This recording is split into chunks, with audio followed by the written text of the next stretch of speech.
Alright guys, welcome back to the channel. Another face video for you guys here. I hope you guys enjoy the video. Go ahead, like, comment, subscribe if you're not already subscribed if you enjoy the video. But let's just get right into it. Today we're actually talking about James Harden, the Houston Rockets, obviously. Last night, as I hope all of you know, if not, I mean, I hate to tell it to you guys, but we lost by 3 points. The Houston Rockets, they came up just short against the Portland Trail Blazers. We only lost by 3 points in overtime. It doesn't get much worse than that as far as like emotion, as far as like emotionally goes. But as far as on the mental side, I think it's nothing but a W. I mean, that was a nail-biting loss. I mean, it was complete nail-biting. I was live streaming with Swaggy and Austin, and Austin was even biting his nail. So it was really nail-biting, tough emotional loss, but this is great, guys. Last night was great. James Harden drops 44 points, 17 assists. He brings his trade value up immediately. He's already making all the Eastern Conference GMs be like, "Oh my goodness. Tyler Hero, your guy, like Tyler Hero, man, if the bubble never happened, this dude only has potential. He had like a decent year, but he really was only potential at before the bubble. So they should have done that trade. Every team in the East should have traded for James Harden if they had the opportunity. Obviously, we don't really know. There's so many different sources going on that it's tough to kind of tell who's who or what's legit, what's not legit. So James Harden, 44-17. He already brings his trade value up. Christian Wood, 31-13.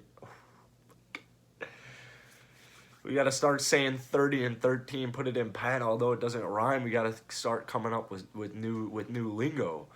Christian Wood absolutely put out. Jayshawn Tate plays incredible. Oh my God, I just made that video. Don't sleep on Jayshawn Tate. Do not sleep on Jayshawn Tate, man. This guy is a better PJ Tucker. Now, obviously, the way we lost was tough, and I want to just comment on it just briefly because on Twitter, it's all like Eric Gordon should have known that James Harden was thinking, or PJ Tucker, sorry guys, PJ Tucker was going to be in the corner because that's where he's been his whole career, and it threw Harden off, and that's what led to the turnover. Well, to me, the way I see it is I don't really care. In my opinion, James Harden is the third best scoring shooting guard ever. And when you have the third best shooting guard scoring shooting guard ever, it's like a tongue twister, he needs to take the last shot. And the play, you can do a plethora of things. James Harden can do what he did 2 plays before that and do a step back 3 and win the game. Or he can shoot a non-step back 3. Or how about this? He could put up a floater instead of passing it out. I understand it doesn't even matter what the play call was. It literally does not matter. The way I see it is there's just no excuses for James Harden to not be taking that shot. And it's on James Harden. So if I'm James Harden, I just lost by 3 points to a incredibly talented team in the Portland Trail Blazers who beat the Lake Show in Game 1, and everyone's saying, "Uh-oh, Dame time, not Lake time, it's Dame time," as they proceed to lose the next 4 just like us. So if I'm James Harden, this only motivates me because I'm a competitive guy, I'm a competitive athlete. We were extremely, extremely short-handed, and we lost by 3. That is nuts. If I'm the Portland Trail Blazers, I just blushed from embarrassment. Like, come on. Dame time? CJ McCollum had to have the game of his fucking life in order for them to beat us. CJ McCollum had to have the game of his life in order for them to beat us. He had the game of his life. Anyways, James Harden. James Harden afterwards said, "We have a chance. We have a chance. And to me, fellas, that's all I needed. That's all I needed. James Harden, as unprofessional as he's been in the last, 2 weeks, as much stress as he's brought us Houston Rockets fans in the last 2 weeks, if James Harden wanted to stay, I'd call a spade a spade. I don't care. I don't care what he's done. I don't care about the diva shenanigans. If he can set his mind to just being professional, winning us games, getting the young guys involved, even if he just doesn't want to re-sign, but he's fine with just, going until the Rockets have a plan for him. Like, that would be ideal rather than him going out to clubs maskless. However, I truly think, guys, that, Swaggy Austin and I in the stream, which you guys should come to next game, we were talking about it before. I just think that there were very few situations that I saw this game going so poorly that James Harden would want to leave. And the first one would obviously being just an embarrassing loss. An embarrassing loss where nobody played well. Well, the itch in my nose. That didn't happen. James Harden had probably, James Harden had probably the sleepiest 44 points I've ever seen. It was like Luka the other night, but Luka only dropped, 33 in his opening night this season. All of a sudden, James Harden does a step back three. He's like, James Harden for his 44th point. What?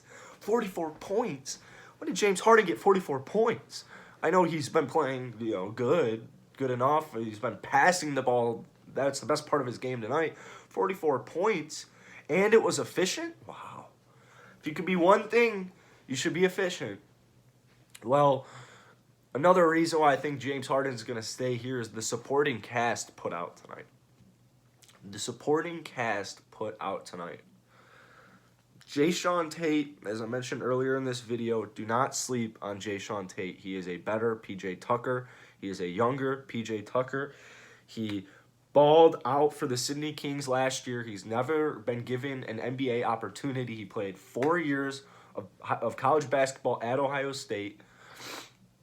Had a chance in the summer league with the Milwaukee Bucks. He got hurt, did not get to play, had to go overseas. He's just been overseas for 2 years. That's even better than just not being... Obviously, playing overseas the last 2 years is better than not playing for the last 2 years. So Jayshawn Tate has experience. The game is going to be much slower for him. And you can tell out there, Jayshawn Tate is great. Jayshawn Tate should be our starting small forward, if you ask me. I mean, he made 2 threes last night. Jayshawn Tate, I'm Team Jayshawn Tate. David Nwaba. Now, the only thing I'm kind of curious about with David Nwaba is I don't understand why he didn't really play in the second half. He had a good first half. The only logical explanation to me would be, because of offense. However, last night he proved he was not having a bad night offensively. In fact, he had a very impressive take in the first half where he went to the rim and didn't get fouled, still made the shot. I don't really understand why Dave Nwaba didn't play much, but you have David Nwaba, a young, athletic defender who can guard pretty much anybody on the court. Obviously, maybe not a center, but can guard pretty much 4 positions, I would say, easily. And then Christian Wood, obviously, guys. Christian Wood is... I mean, I don't even know what else to say about Christian Wood other than the fact that he could have my kids. I mean, honestly, this dude is a stud. And he did not even have a great night, guys. He only took, 2 threes? You could tell he knew his shot wasn't there. He was driving to the rim a lot. He was getting contact. His defense was totally good. I think that Christian Wood guaranteed number 3 scorer unless John Wall really decides to put up, assists and not as many points. And, if he were to go, 15 and 15, that'd be fucking nuts. But I don't think that'll happen. So I think Christian Wood will be our number 3 scoring option. Honestly, guys, we look great. We look incredible. James Harden, he sounds like he wants to be here after that press conference, but, you know, I don't want to get too ahead of myself, but I thought last night was just perfect, guys. If you enjoyed today's video, go ahead, like, comment, subscribe, and I'll see you guys later.